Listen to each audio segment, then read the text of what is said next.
Hello, Garland Nixon here, and it is June 14th, Tuesday, and let's do an update on the Ukraine crisis. I'm going to call it the Ukraine crisis because I'm not just talking about what's happening on the battlefield. There's economic issues, there's lots of stuff to talk about and see where we are. Let's talk.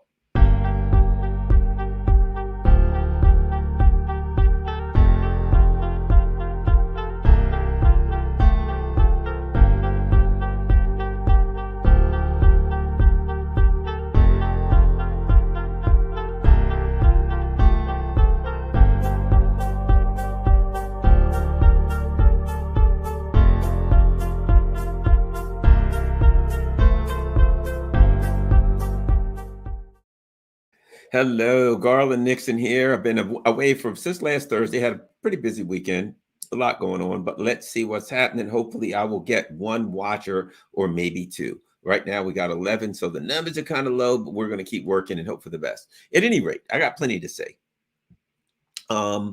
The issue of Ukraine, let's do a kind of an update, especially since I've been off for 5 days. Let's do an update where we see where we are right now, where we started, where we are. Run through it real quick. I don't have to give you the short rundown. And I start in December. That's when I start. December, the Russians sent a list of demands to the U.S. Basically said there's no point in talking to the NATO or the EU. They're nothing but puppets. We don't want to talk to the puppet masters. We only talk to the puppet. They sent a list of demands, written demands to the U.S., demanded a written response, and the U.S. basically gave them nothing. Said basically we're not considering it. The position of the NATO was you don't have a say. You don't have a veto. We're not listening to anything you say. Basically, get away from us. It was it's dismissive. Russia then attacked Ukraine, and early in the conflict, President Vladimir Putin was talking with President Emmanuel Macron, and he made the statement that I will basically achieve the desired outcome either by diplomacy or by arms. So he made it clear where he was going here, that, there are certain outcomes I need. And if you want a diplomatic outcome, then you're going to have to achieve my goals. We tried it, and we've tried this through diplomacy. It didn't work. We're going to do it through arms. And if you guys want it done, you're going to have to give us what we want through diplomacy. If you don't give us everything we want, it's going to be a battle. So it was interesting. The West then started, there was an all-out information war. They were just cut off any alternative news that pushed back against the mainstream narrative. There was a move to discredit Russia's military operations and say they were losing everywhere. All these we saw was that they were losing. And of course, that their economy would be crashed. Well, actually, interestingly, the ruble is stronger than it ever was, than it's been in a long, long time. And the sanctions seem to have boomeranged catastrophically boomeranged. The energy markets have soared through the roof. It's very clear now that the EU, who has tried to punch above its weight, they've acted in a way that was not logical, not reasonable. Basically, they've pretended that they could cut Russia's off for its natural resources, when in fact they can't afford to do that. It would be calamitous. And the appearance is that the United States basically told the European leaders, we want you to walk off a cliff and take all of your citizens with you. And the EU leaders said, yes, sir, saluted. And now they're just taking all of their citizens off the cliff, off the economic cliff. Now, here's the thing about it. I'll say a couple of things. Many of us who looked at this conflict from the perspective of who's a great power and who ain't. Russia's a great power, Ukraine ain't, and they're on Russia's border. Thought that the Russians would clearly win eventually. We didn't know how soon. Some people fought sooner, some people later, but there was never any doubt. So basically, what we were told was, no, you guys are doing Russian propaganda. The sanctions are going to work, and the Russians are going to lose. So let's look at a couple things. Let me share a couple things with you here. Okay, so we've gone from the Russians have no chance. They're going to get tossed out. They're going to get trashed. And you would never see anything in the mainstream media that looked like this. Ukraine's forces suffering painful losses in Donbass, Zelensky says. You wouldn't see that. You'd never, ever, ever see that. The fiercest battle as before in seven. Okay. Now, I mean, there's a lot of propaganda in here. Russian forces have advanced in Donbass and control most of the Luhansk region, are pushing back Ukraine defenders in Severodonetsk, the largest Luhansk city still under Ukrainian control. Capturing the twin cities would allow Russia to target Sloviansk further west in the Donetsk region. Zelensky said that battles are raging with more painful losses in the northeast Kharkiv region. Fighting continues there. So they go on to say we're fighting, but they're taking painful losses, right? So and then when you go further, it says they're asking for more weapons and modern weapons and all this kind of stuff. So the game, the latest that has changed as far as the war narrative is an acknowledgement that Ukraine is losing a lot of people. The numbers change. The numbers go from the Ukrainians are up to 100 killed a day, which, as you probably know, when it comes to the military, it's usually 5-to-1 wounded to injured. So if you have 100 injured a day, that means you have 500 wounded. However, there are many who believe that those numbers are much, much lower than actuality, and it depends from day to day and week to week. But there's been days when they've probably lost 500 people. So Ukraine has really been taking a hit in the Donbass region, and now you're starting to see the mainstream media finally being forced to touch that. Now let's go on. So what else do we have? We have an economic blockade. Let's talk about that for a second before we get to some of the info. The economic blockade. Let me add it before I do anything else. Let me tell everybody, Rockfin. I'm gonna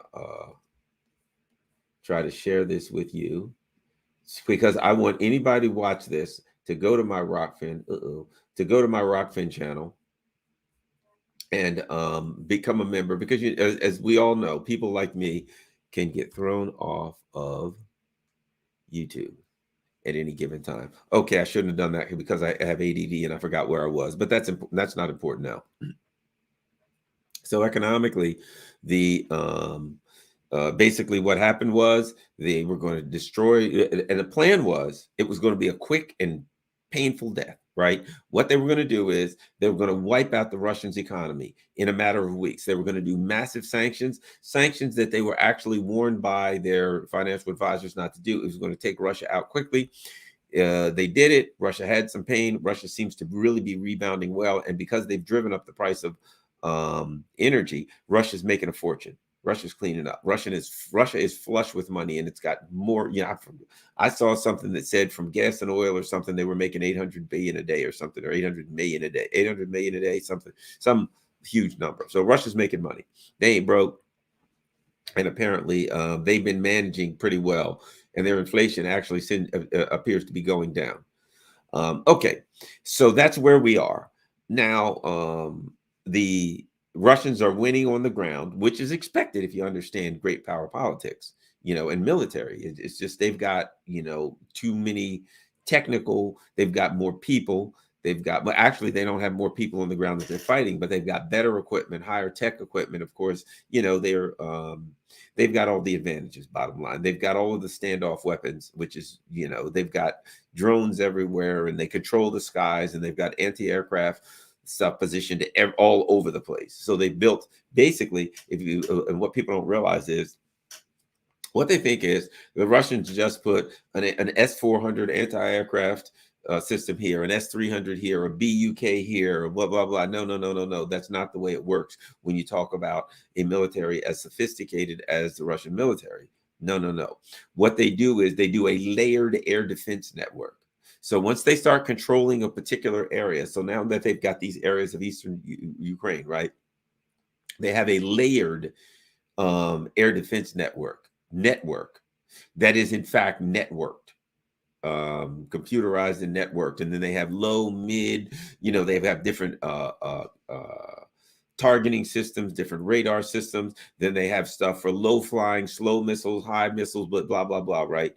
and different distances. So there's a layered network. So they're they don't just control the skies. They've got a layered air defense network all throughout eastern Ukraine in the areas that they control. So that's once someone has an air defense network and completely controls the air, that war is generally probably just about over. It's going to be anyway. So here's my point. There is no world, there's no universe now where the Russians lose this thing per se. They're going to impose their will on Ukraine. That's what we all know now. The Russians are going to impose their will on Ukraine, physically, kinetically, not through negotiations.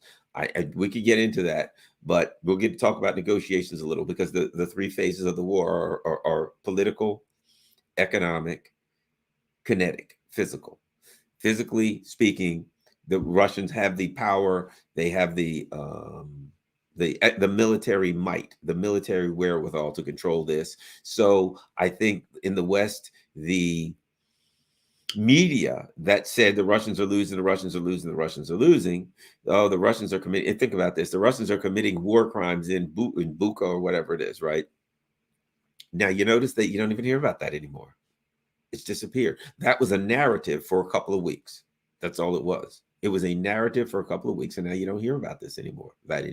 This war crime, that war crime. They come and go. They're a narrative for a couple of weeks, and then they're gone. And so now, the Russians are simply taking land, and when they take this land, if they'll do not be in doubt, they're changing the money to rubles. They're changing the policemen and the firemen and people like that to become employees of the Russian government. They're paying the pensions in those areas now, people's pensions, the retired people, they're paying them in rubles. They're now giving out Russian passports and identifications, changing the tags over. They ain't giving. Here's what I have to say.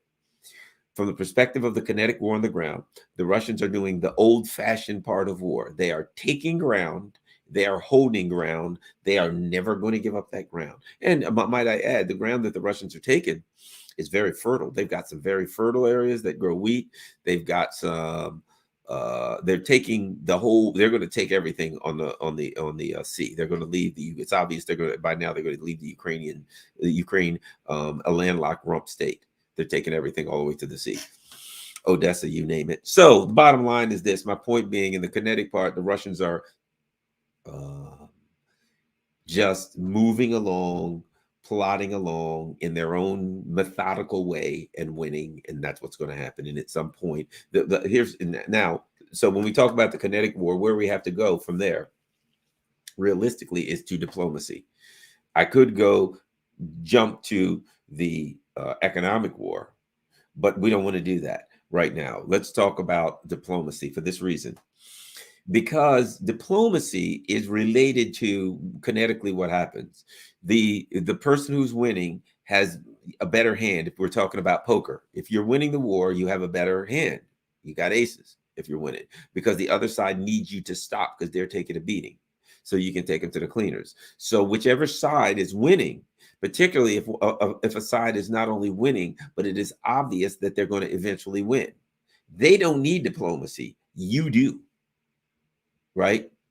You need some mercy from them. So you can, if you whoever's winning can take the other person to the cleaners, or just say, no, I don't want to take your offer. I'm winning. I'm going to keep going.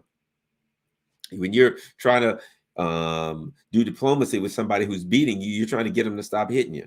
They don't have to stop. They're fine. The dynamic's working for them. So the Russians, I'm sure they don't want more violence. They don't want to lose more people. They prefer to stop. So if they can get the deal they want, let's not forget, when you think about diplomacy, remember this, always remember this.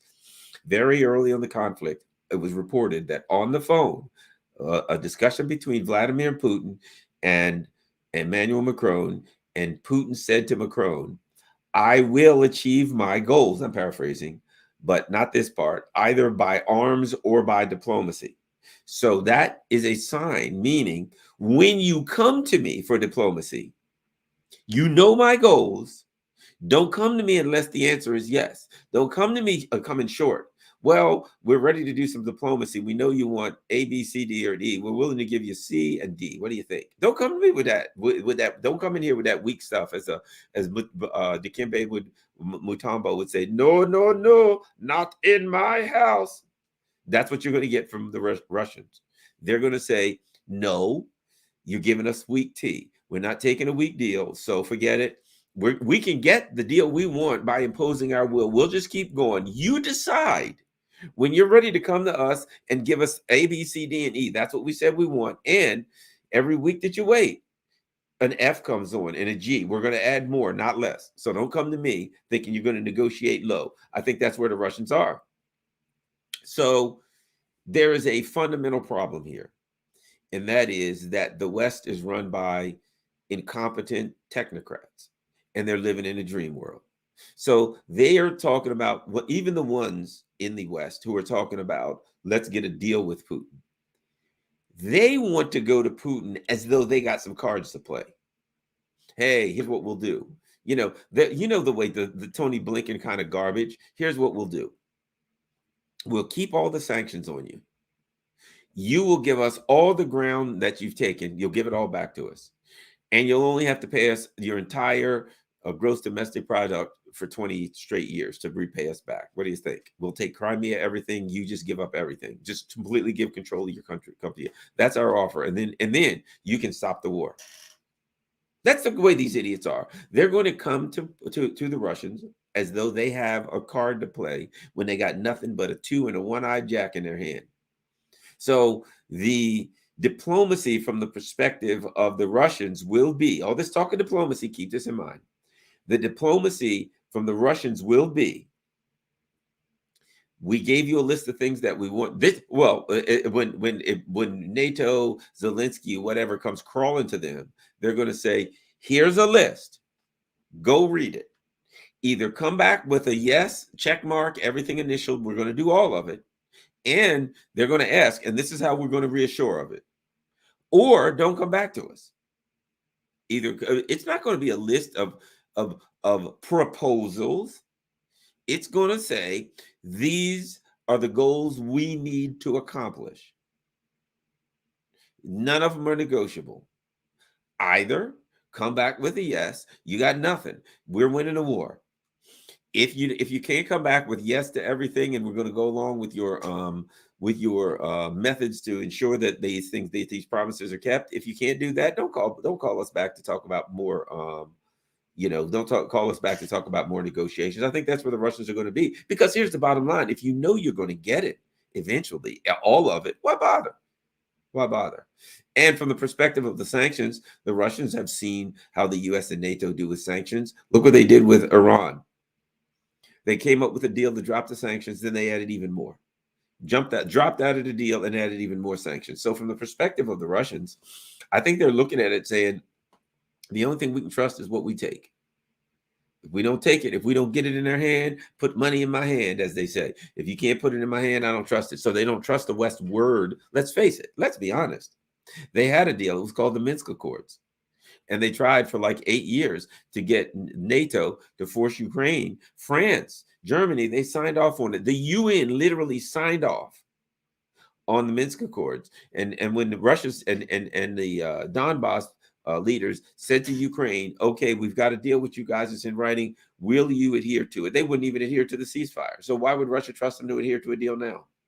So as far as the diplomacy issue, Russia would have to be crazy to trust these people, because they've broken every deal, and they had a deal with them. They didn't trust it before. So I don't think Russia will trust them. I think they'll have a list of set and solid things and say, if you want it, these are the things you can do. And if you don't, then don't even worry about it. We'll all keep doing what we're doing. The restrictions that the West has, military, there's been a number of articles that made it clear, and statements made from the military, that the military minds know that they don't have a military option here. They know that the U.S. has light armored troops. They don't have the heavy armored troops. They don't have the stuff they need to fight Russia on their border. That the NATO does not have the military that it would need to confront Russia on its border. That the losses would be unthinkable, and it may be overwhelming. So how do they go up against Russia? They know that Russia has subs all over the place and ships all over the place with hypersonic missiles that have like a 15, 16, 1900, I've heard up to 1900 kilometer range. So they got them all over the sea. So if you were to actually start a war with Russia, it would be very, very painful. I don't know what would happen, but it would be painful. And then likelihood it could escalate to nuclear, because what happens if the US gets some carriers sunk or whatever, right? So I think the powers that be, I truly believe this, based on a number of things that I've seen, the powers that be have said to the Biden people, look, you can go as far as you want, but we're rich, we enjoy life, whatever crazy stuff we're doing, we don't want to die. So I think he has a leash that says from the P, because I don't think Joe Biden, I think he's a puppet. Nobody. I think there are handlers saying you can go but so far. And I've heard things from the European, the EU leaders, from the NATO leaders, time and again, from Olaf Scholz, that says we're not going to war with Russia. That's too dangerous. We don't want a kinetic war with Russia. I think Russia's prepared for it. I really truly believe if you look at what Russia's doing, they're using, I've heard numbers anywhere from 10 to 30% of their military capabilities, that the other 70 to 90 is held back. And you know what that's for? In case they get attacked by Russia. I think they're holding their whole everything, gigantic counterattack, in case they go to war with NATO. I think they don't want to, but I think they're prepared for it. And they understand how quickly it could go to nuclear. So that's where we are. The kinetic war and the diplomacy are those two things are inextricably linked, because as if you're asking somebody who's winning to negotiate with you, you're going to have to give them everything they want. Simple dynamic. I mean, that's hard to dispute. Or why, if you're a winning person, if you're winning a war, you're not going to stop until you get everything you want, because you can get it if you keep going, and then some. Okay. So it's a dangerous situation. Any of this stuff going on, it's a dangerous situation. And that's where we are in the kinetic war. Now let's look at a couple of other things that we need to talk about, because the next thing we'll talk about is the economic war. Here's some things you might want to peep at if you're thinking about Europe. Fuel crisis prompts firewood rush in the EU. Now, for Europe, we already showed this one last week. I've discussed this one last week. UK deposed. Oh, well, here we go. Oh, I've already lost that one. Okay. Well, the one I talked about last week, let's do this, was Poland. What they did in Poland was they cut off Russian gas and coal and oil, and therefore they're having trouble with energy. People that live in cool areas, mountains, etc., they're saying you're allowed to gather firewood to keep warm, right? So Poland, excuse me, fallen back to the hunter-gatherer years. Well, guess what? Latvians are forming lines to receive state permits to collect firewood as the country struggles with an energy resource after abandoning Russian resources. Yes, sir. The Latvians are every bit as stupid as the Poles. And I'm not saying the people, the leadership anyway, but they're anti-Russian. They hate Russia to the point where they're walking right off a cliff. And you know something? Here's the bottom line. If you're a lemming, you walk off cliffs. That's what you do. If you're that stupid, if you're stupid enough to walk off a cliff, that's what you're going to do. That's okay. That's okay. That's fine. I think the Latvians, the best thing in the world for Latvians right now, people, is to be wandering through the woods, gathering firewood. You know how I could tell you that? Because they're doing it. If there was something better for them to do, they wouldn't be wandering through the woods gathering firewood. So based on the thought process that they have, the values, the set of beliefs, the hatred for Russia, things are working out well for the Latvians. Inflation is through the roof. They've got a food crisis, and you wait till next winter. This winter's going to be really fun. So that's what's going on. Let's look at the UK. UK disposable income to fall at fastest rate since 1950s report. Experts say that high inflation will force Britain to spend less, causing a downturn in the economy. They're screwed, blued, and tattooed. Well, I wonder how things are going in Europe. German inflation nears 50-year peak. Rising energy costs due to anti-Russia sanctions are pushing up consumer prices. They're screwed. They're screwed. These people, they're losing the kinetic war, their proxy war. Now, the economic war, they're screwed, blued, and tattooed, but Russia is doing, Russian economy. Let's just search that in general. And we know Russia's economy is in for a bumpy ride. So they're trying to say that they're having trouble.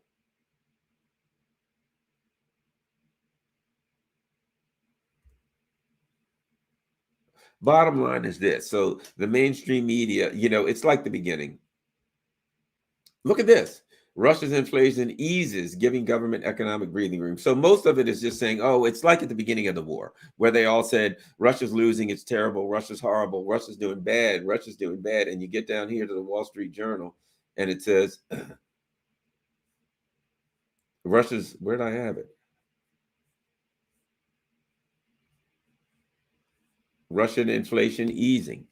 Well, you know, if and the rest of it is, oh, they're doing their crumbling economy. Well, their inflation is easing, and they've never made more money. They're making more money than they've ever made on oil. So you see the same that we got. Russia's military is crumbling in Ukraine. You get Russia's economy is crumbling, but we really see the real deal, and that is places like Germany, places like Latvia, all over Europe, the UK. Those people are screwed, totally, completely screwed. And wait till next winter. And they're saying they're going to have a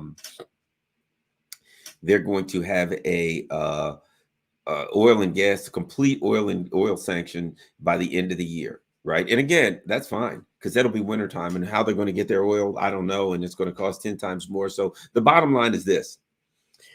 It's clear right now that what we're looking at is a complete meltdown, an economic meltdown, the self-inflicted, self-owned economic destruction of, for sure, the EU. The EU is, in the ultimate crisis where they have an economic crisis, they have a military crisis, both of their own making, a dangerous military crisis, and the elite ruling class is unable to deal with either of the crises in an effective manner. They're unable to even accept the practical logic that is creating these crises. They're saying, oh, they won't even have a discussion about the actual reason for the war. They can't do that. So how can they have diplomacy if they won't even admit that this war is not about Vladimir Putin waking up on the right side of the bed? This is about NATO's continuing to move eastward. And so how can they have a diplomacy when the issue is NATO moving eastward, and NATO's even now trying even harder to move eastward? So there can't be, I don't see any room for diplomacy here. And we've got a crisis of the elites in the West, in that you've got the von der Leyens, Biden, who is, this poor guy is done. He's done, from the perspective of the ability to understand what's going on, to make decisions based on the data and information that's coming in, to plot long term, to figure out what he needs to do to have a long term plan. This guy ain't there. It's clear he's not there. If he may be able to understand some things in the short term and in the immediacy, but to have any kind of a long term plan and to have a thoughtful process, Joe Biden's not there. Which means there's other people making the decisions. Which means we don't know what they're doing or really why. But we do know that the people who are making decisions in the U.S., the people who are completely and wholly unable to handle this situation, to fix or diffuse it, that the only thing they know how to do is make it worse. Everything they're doing, they're living in a dream world. People like Tony Blinken, these kinds of minds. These are the kinds of people. I tell you what it reminds me of.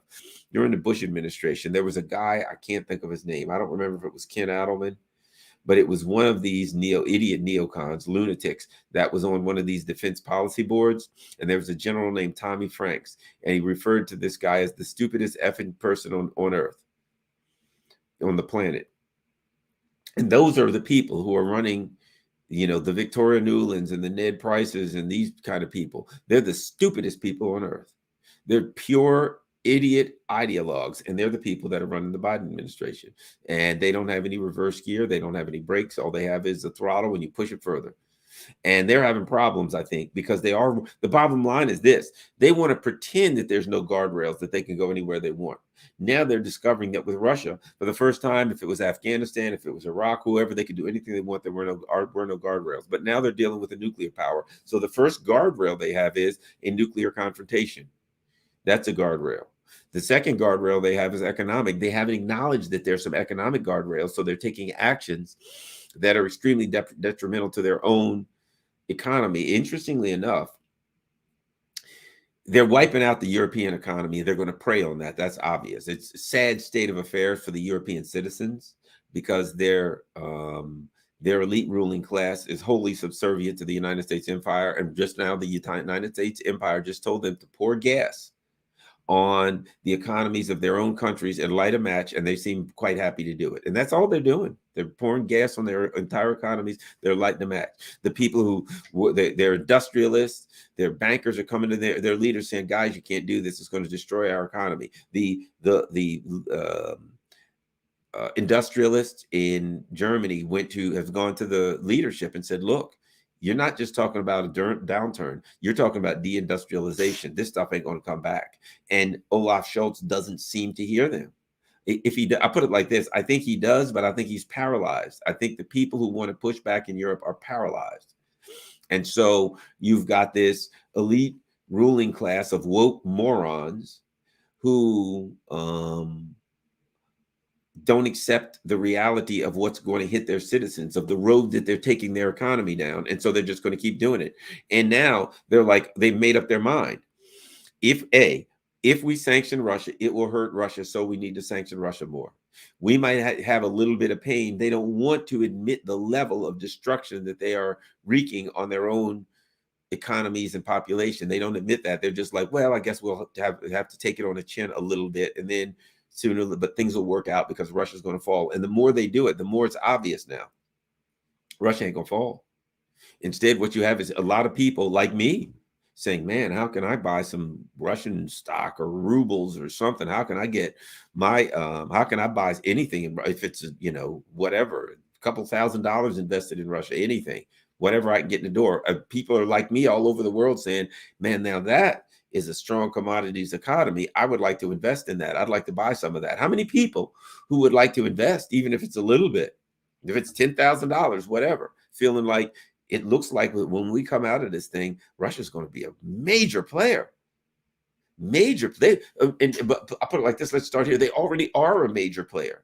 People just didn't realize how much of a major player they were in the commodities market. And now we're watching Europe commit suicide because they won't admit that Russia is such a major player. They are the major player in commodities. So there are a lot of people, there'd be capital flight. They couldn't just open Russia and say all the sanctions are gone. Anybody who wants to can invest in Russia. Because do you know how much money would leave London and Berlin overnight? Wherever I had my money, I'd be like, how do I buy Russia? Anything. Rosneft, Gazprom, you name it. Can I buy stock? Can I invest? Can I buy rubles? I want rubles. Give me rubles. Who wouldn't? You wouldn't? Somebody gave you $10,000 right now and said you can invest it in, I don't know, some European BASF, or you can buy rubles, or you can buy Gazprom. What are you buying? I'm buying Gazprom every time, right? So they have demonstrated to the world that when it comes down to it, this magical economic system that the U.S. has been pushing on everybody of neoliberalism, that magical money is a fraud, and that when magical money slams up against a country that does commodities, magical money is going to get its ass knocked out. And magical money punched into Russia, and Russia's a real commodity situation, as a real economy with commodities. And sorry about that. I should have turned that off. And the world is realizing it. So the world's going to say, let me look at the Middle East. Let me look at Africa. Let me look at Bolivia. They got lithium. Let me look at Russia. They've got all these things. Who's got wheat? And the money and investment is going to start flowing towards the countries that have commodities, not this magic derivative crap. And people are realizing the West is unstable. They'll take your money. So if they were to remove I'm going to tell you something. Imagine if they were to take all the capital, all of the economic sanctions off of Russia, and people could then invest in Russia. There would be a dash of capital towards Russia like this world has never seen. And I'd be running with them. Wouldn't you, if you had it? Wouldn't you? I would be, because you're guaranteed to you're not going to lose your money. So at any rate, economically, that's what we ended up with. And that's where we are now. And the EU and the US is in an economic death spiral. And the only question is, who will they drag down with it? And the EU, what we're starting to see, I can't remember which country it is, either Slovakia or Latvia. One of them, the government has already collapsed. The government has collapsed. Now they're claiming it's because of ideological reasons and things, political infighting. But let me tell you something. Their inflation was like 22%. You can say what you want. That government's collapsing because of the inflation. If your inflation is 22%, I don't care who you got for government as a government. And if you're in the parliamentary system, and it's collapsing. Latvia, yeah, their government is collapsed. So that's the other thing. Here's what I'll have to say. Macron won, not by as much as he'd like to, and it's certainly starting to look like he may not have a government. He may not have, his party may not be the governing party in parliament, and he could be looking at, a kind of a divided government there. And since parliament controls the purse strings, and let's say Jean-Luc Mélenchon, his more left-leaning party, people win. They're not so much anti-Russian. They're not so much for supporting Ukraine. So what you could see is a situation where, while clearly in France, the prime minister makes the foreign policy decisions, they got to get money from parliament, and they got to make deals with parliament. And they also got to understand that the reason those people have all won is because the people on the street disagree with them. I mean, agree with them. So, do you really want to go up against them if the momentum is on their side? So Macron's going to be in a difficult position. I don't know how long Olaf Scholz makes it. Bottom line is, a lot of Boris Johnson, he's skating on thin ice. A lot of EU leaders are skating on thin ice, and you're going to see they want a regime change in Moscow. There's going to be a whole lot of, so we're starting. So on June 14th, where are we? We're starting to see the regime change throughout Europe that one would expect. Latvia has fallen. I think Bulgaria, is their government in trouble? Latvia has fallen. Boris Johnson's in deep trouble. Macron's got problems. Olaf Scholz looking over his left shoulder and his right shoulder. So the regime change domino has fallen in Latvia, and I think it's going to keep falling, and they're going to have a lot of problems, and people are going to be very, very angry. So from political perspective, Joe Biden, November, what the hell is he going to do? I mean, there's a civic poll that I saw today where he had 33%. His numbers are bad, and they're dropping like a rock. And he went on Jimmy Kimmel, and that didn't help. He went on Jimmy Kimmel. He couldn't finish a sentence. He would start talking, and he was worse than me with ADD. At least I got an excuse. At least I've been forgetting. I've been doing it all my life, forgetting where the hell I am. This guy's, he's done. So politically, it's pretty clear that the Biden's party, the Democrats, are going to get turned into mincemeat in November. That's pretty clear. And our economy is teetering on the edge. Our economy, the stock market is crashing. It's a slow crash, slower than normal. The inflation is going out of control. Might I add, the discussion right now is over a fraudulent act. Let me explain. I love the people at Duran, but I think they got one thing wrong. And because so many people have this wrong. So many people go with the traditional understanding of how you deal with inflation. Traditionally, the belief is that the Federal Reserve should raise the interest rates to cool the economy off, because if you have inflation, that slows the demand. If the problem in your economy is demand, if the demand is driving the inflation, yeah, that should theoretically work. The problem is it's the only tool that the Federal Reserve has, and more often than not, it's going to result in a recession. So they've started raising interest rates, which means we're going right into a recession. There ain't no question about that. But here's my argument, and I would say this. I love the guys at Duran, but I think they have it wrong, and this is why. If, in fact, the inflation is driven by demand, then you want to cool off demand, right? So what people are saying is they need to raise interest rates. They need to increase them because they need to cool off demand. But this inflation is not driven by demand. It's driven, people want to buy stuff, but one of the big problems is that the supply chain, people can't get stuff. And so what you have is something else. And let me explain this to you. People want to buy cars. Well, when I bought a car recently, a used car. Well, I wanted to look at some new cars, but let's face it, the particular cars that I wanted, you go to the dealer, there's very few of them available, right? Scarcity. So that means I have to buy a used car. So now I'm looking for used cars, and the used cars are very expensive and they're hard to come by and find the one you want. And I searched, I was very, very fortunate. And I found a really nice used car with great, I had the background on it, all the service done at the dealer, all that stuff, but that's hard to do. Why is that? If you can't get new cars, you got to buy used cars, which means now you have a scarcity in new cars because they don't have the chips and all kinds of supply chain issues. But the scarcity in new cars means people got to buy used. So now you have scarcity in used cars. The price is driven up by scarcity. Because because China may close down and they're not making stuff, because there's a shortage of chips, because there's a supply chain issue and they can't load and unload the stuff quick enough, even though it's made. They can't get stuff in. So the bottom line is you have a supply chain issue. Okay. So raising interest rates is not going to give you more chips and more new cars or more used cars, is it? Raising interest rates is not going to address the supply chain issues so things can get in that people can buy or whatever the case may be, is it? And that let wood and different things like that, that the supply chain, there's more wood and there's more stuff available because the supply chains loosen up and then the price goes down, right? Raising interest rates ain't going to affect that. My argument is I do not believe that raising interest rates is the right thing to do. And let me explain. If it's not caused by demand, and why would slowing up demand fix it?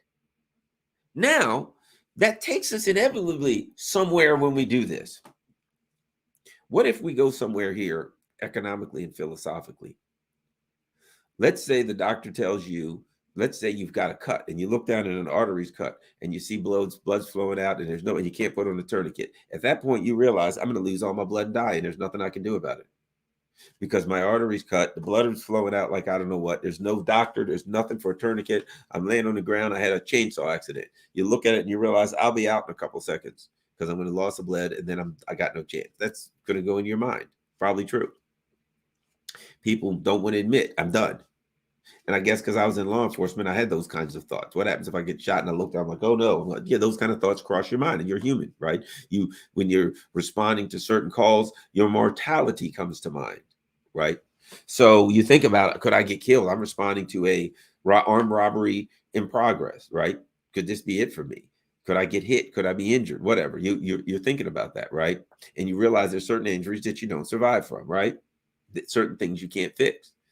Or you get hit somewhere and you lose the use of your arm. I've known things that some guy got some fingers shot off, things like that. So my point being that what happens if you look at this economy and you say, how do we've got to, people say you've got to do something to bring down inflation, and you realize it's the supply chain. This is a supply side issue. And the only tool that the Federal Reserve has addresses the demand side. So people, I know right now, I was talking to my boat mechanic and I was talking about boats and stuff and getting a smaller boat, this kind of boat, that kind of boat. And he's like, yeah, some of these engines is a year out wait for these outboard engines. They want a fortune and you got to wait a year for them, right? So my point being, how is raising the interest rate going to fix that? It ain't. It's not. Inflation is not caused by an overheated demand right now. So the inflation, so mark my word, number one. Number two, there's like an 8-month lag when it does slow demand down before you really see the results. So here's my point. I believe that if I know this, I've heard other economists, economists, at least nationally renowned economists say the exact same thing that I'm saying. In fact, that's where I got it from, people that I trust. I'll name him, Dr. Linwood Tawhid, Dr.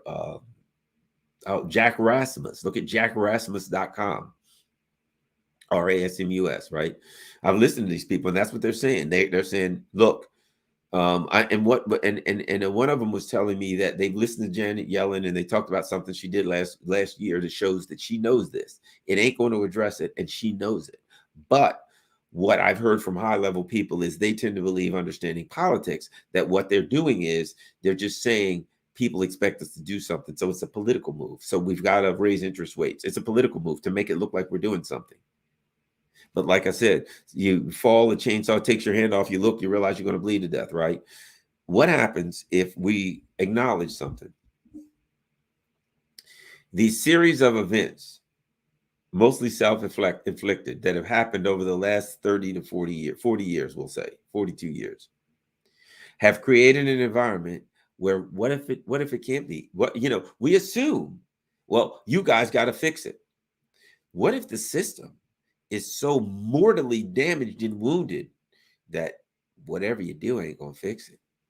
Come on. Recently, we saw that the U.S. said the White House asked for an $813 billion Pentagon budget, and the Congress said that's not enough. We got to give you more.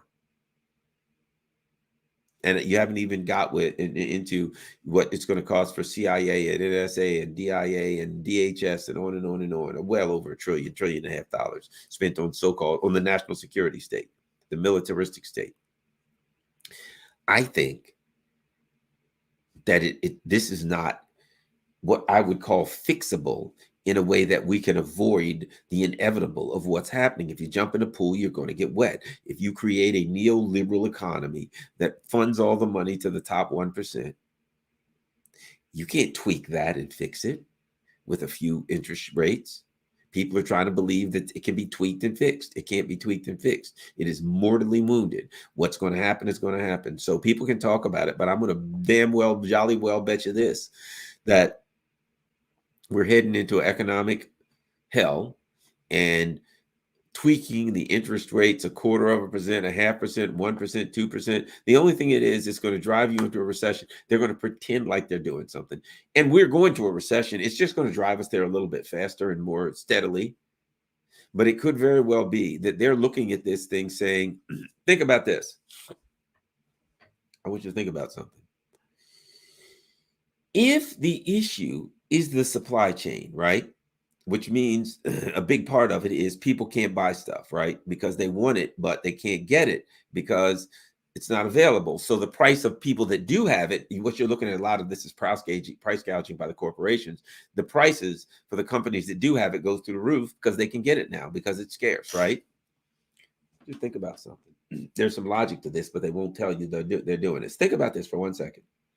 What if you say there's scarcity, there's a demand, there's not a super demand, but there's a demand, but the supply chain is so bad, it's so screwed up, you can't deliver stuff, that there's no way to address that. So what do? You can't tell the people, but what you do is you shut your economy off. You do the equivalent of a lockdown, right? You shut the economy off where people don't buy anything. But how do you do that? By raising the interest rates. You raise the interest rates to shut down demand, not to slow down an overheating economy because people are buying so much stuff, but because people can't get the stuff and they stop buying it, and the supply chain can catch you back up. And now all the stuff is there again. And you can lower the interest rates, which sounds like a good plan. The problem is, again, the system is so fundamentally flawed that won't even work. And the sanctions against Russia has so disrupted the system that the sanctions have driven the price of commodities up. Now, let me add this. That's another thing that's driving inflation. People can't get the prices of fuel, the prices of commodities that people buy, like nickel, palladium, neon gas, things of those things, those basic material that a lot of factories use, metals, things like that, are going through the roof because of the sanctions, which means the things that they produce, they got to pay more for the palladium and nickel and things that they use to make whatever they're making, their toy truck per se. The more that they got to buy for the materials, the more they got to sell it for. So what is raising the interest rates going to do to bring down the price of nickel and palladium and titanium. It's not. It's going to keep stuff's going to keep going up. So the things that you can buy are going to be more expensive. The inflation keeps going up. So it's a fraud. I think what they're doing simply is they're doing something to pretend to make it look like they're addressing inflation. And maybe even hoping what I said, that if they can shut the economy almost down in a horrific recession, if not a depression, then they can fire it back up. And when they fire it back up, then the supply chain will be full before. But the problem is the supply chain is flawed and people know it.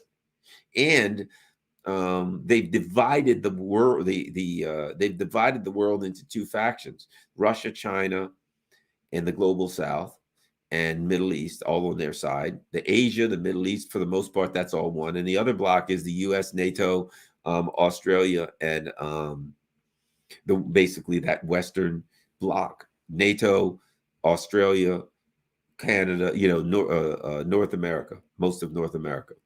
That's it. So the UK. So it's a different world we're going into. The only thing is, so that's where we are now. We're in, I guess I made it clear, the political, diplomatic, which the two are connected. And then, of course, the economic, which it's fairly obvious. Interesting. It'd be interesting going into next winter. If, in fact, they haven't cleaned this thing by next winter, they're going to have to go beg into Russia. They're going to be in a world of deep and serious trouble. So there's no way Russia lose this. Let's see if we got any questions. Let's see what we got. This system cares nothing for us. Flint, after 3 presidents, are still drinking lead, but $52 billion for the most corrupt country in the world. Yes, might I add, please, for those who can, on Rockfin, go to rockfin.com/Garland Nixon. Please become a member. If you want to become a member on Rockfin, it is in fact $9.99 a month, and that allows you to see all the premium content on all channels. But you can be a subscriber. It doesn't cost anything. Just being a member allows you to see the premium channels, and that's $9.99 a month for those who can do it. But you can be a subscriber. Go to rockfin.com/Garland Nixon. It's in the show notes. It's also somewhere in the chats, because you never know when they'll toss me off of YouTube. And so thank everybody for on the chat. And as you know, I got demonetized, and I'm just going to be demonetized. There's no super chats or anything, because I'm not going to, just to make some money, stop talking about the things that I need to talk about. That's what I'm here for. Welcome to the apocalypse, says Dan Harris. And let's look. There's some people that have donated. JVB has donated. Thanks. Gave me a tip over at Rockfin.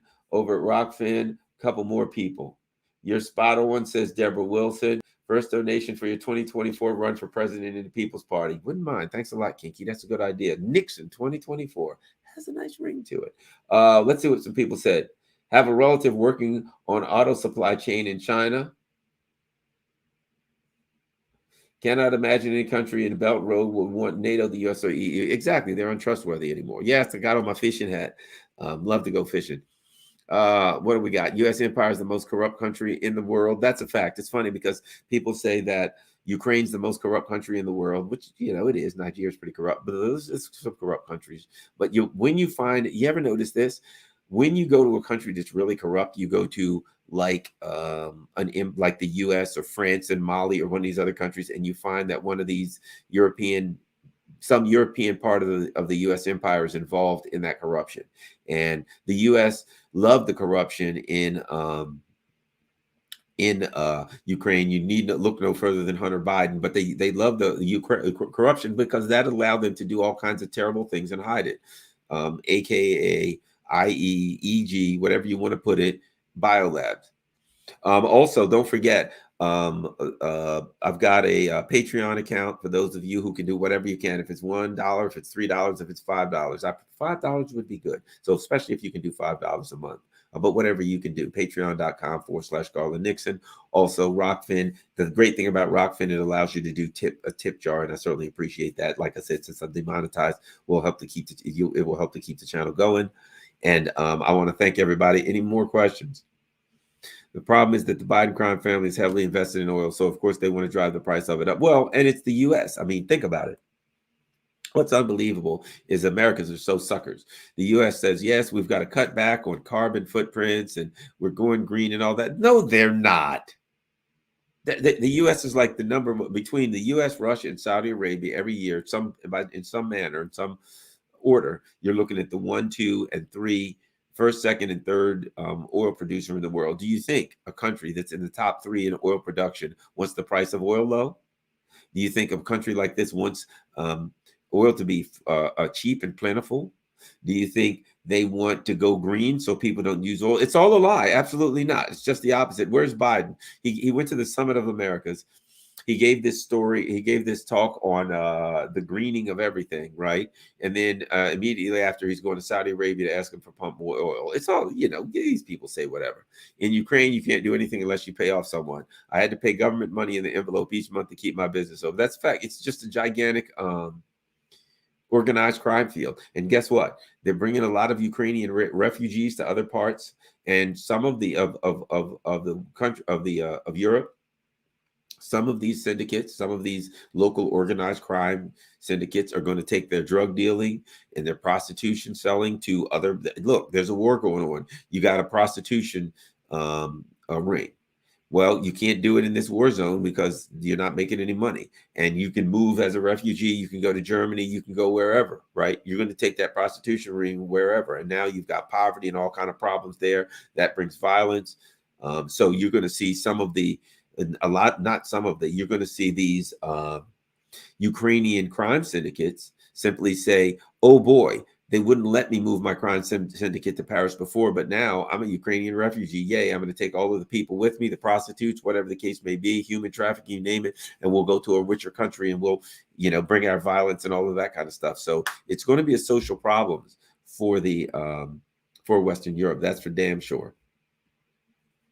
Also found you on PayPal. Yes, thank you very much. Certainly appreciate it. So PayPal, you can go to PayPal. I'm just, again, in the show notes, garlandin@gmail.com. Let me look over here. What do we have? Nick Bronner was begging Jimmy to run. I heard that.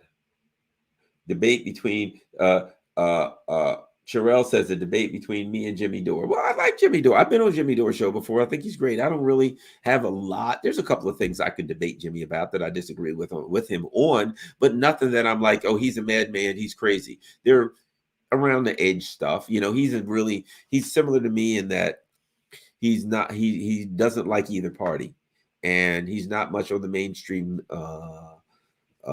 narrative. And I think the other thing is this. I'm not an ideologue. I'm not like, oh, the conservatives are bad, I hate them. Oh, the right wing is bad, I hate them. Oh, this group is bad or that group is bad. Whoever, I'm more like, I think people need to come together. Hardworking, regular old people need to come together and put aside their ideological differences, because I think we're all under attack by these billionaires and the neocons. So I think that's where I am. So I'm not angry and hating the Trump voters. They're a bunch of Nazis and all that stuff. And I think the Biden administration, it's the neocons, is run wild, and it needs to be dealt with by people. It needs to be, we need to find other options, and just voting in another Democrat or Republican ain't going to get it done. I believe that. You can't vote your way out of this. No way, no how. We're way past that. Exactly. What else do we have here? Democrats are bad. Democrats and Republicans are bad.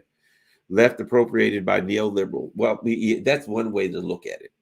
But, to me, you have to look at what left and right really mean. Traditionally, in the French Parliament, people who sat on the left supported the working class, the working people. People who sat on the right supported the monarch, the king, the status quo. So with me, I don't have to say conservative or Republican, Democrat, or conservative or progressive or liberal or Democrat. There are people calling Hillary Clinton a progressive, for God's sake. But really, Hillary Clinton? So my point being this.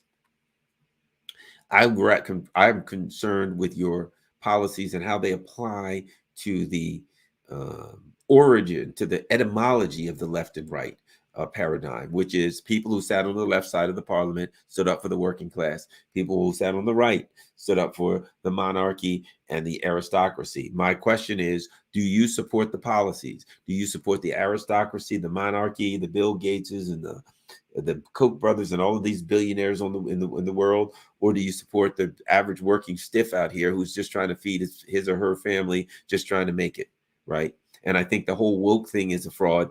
So, that's a whole nother video. So at any rate, so that's where I am. PayPal, I'm garlandin@gmail.com. patreon.com /Garland Nixon. Make sure you go to Rockfin. I need to do that buy me a coffee thing too. That looks pretty cool. A lot of people are doing that. All right, thanks. Anything left? In fact, that one from Australia was out there who mass murdered Muslim families in New Zealand. MSNB and Fox have only mentioned that. Certainly, I missed something. But at any rate, thanks a lot, guys. I am tired. I've been out, but I did some traveling this weekend and what have you, but I really enjoyed it. But I thank everybody. Do me a favor. Make sure you go to Rockfin and you become either a member, which is $9.99 a month, or just a subscriber, which is free. That's up to you. The members get to see premium content. Do something. Look in the show notes. If you can do PayPal, if you can do patreon.com. If you become a Rockfin member, also, you can just watch any of the videos and you can tip the tip jar and you can, $5, $7, $10, whatever you want. So that helps to keep the channel on. And I will be back tomorrow night. Like I said, I traveled a little bit over the weekend, and then last night I was tired from traveling, and then I watched the best. No, I can't lie. I can't lie to you guys. You guys are my family. I wanted to watch the basketball game last night, so I was tired and I didn't have it in me. All right, thanks a lot. I hope I hit all of the points for January 14th. And every now and then I'll just take the opportunity not to cover any particular thing, but to see where we are again on the war. You've got the kinetic/diplomatic part of the war, and you've got the economic part of the war. Now there's a cultural part. We could talk about that, and that is very, very interesting, but we're not going to talk about that. Maybe I'll make that a separate video. All right, thanks a lot. Oh, by the way, if you know who Matthias Desmet is, Matthias Desmet, he does something called mass formation. And I am scheduled next week to interview him before I go out of town for the 4th of July. So that Matthias Desmet is going to be one you do not want to miss. All right, thanks a lot. Talk to you guys tomorrow night. Wow, Pacheco, Rain, Studio Bajas, Kelly, Igor Koski, yeah, Kinky, my main man, Kinky, Camilla V. Thanks a lot, everyone. I certainly appreciate it. I just want to see who was there. Peace.